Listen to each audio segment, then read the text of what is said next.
আসসালামু আলাইকুম প্রিয় শিক্ষার্থীরা, নবম শ্রেণী ইসলাম শিক্ষা আরও একটি নতুন পর্বে তোমাদেরকে স্বাগতম। আমরা এই পর্বে আলোচনা করব নবম শ্রেণীর ইসলাম শিক্ষা বইয়ের দ্বিতীয় অধ্যায় পৃষ্ঠা নং 35। পৃষ্ঠা নং 35-এ যে কাজটি রয়েছে তা এই পর্বে সমাধান করে দেওয়া হবে।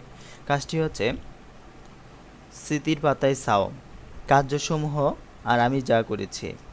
বিগত রমজান মাসে যে ইবাদত বেশি বেশি করেছি, সাওমের যে কার্যক্রমটি বেশ ভালো লাগে, বিগত রমজান মাসে স্মরণীয় কোনো মুহূর্ত, সাওমে যে শিক্ষা অথবা তাৎপর্য বাস্তব জীবনে চর্চা করে, তা আমরা এই ছকটিতে লিখব। চলো আমরা এটির উত্তরটি দেখি।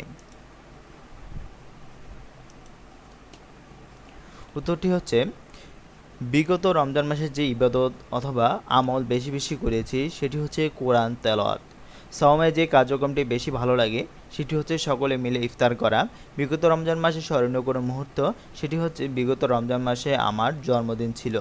সাওমে যে শিক্ষা অথবা তাৎপর্য বাস্তব জীবনে চর্চা করি, সহমর্মিতা ও সহানুভূতি ও ধৈর্য।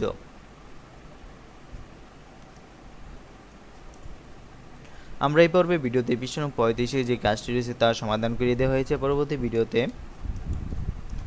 পৃষ্ঠা নং 37-এ যে কাজটি রয়েছে তা পরবর্তী পর্বে সমাধান করে দেওয়া হবে। ভিডিওটি এ পর্যন্ত। পরবর্তী ভিডিওর জন্য সবাইকে শুভকামনা। আসসালামু আলাইকুম।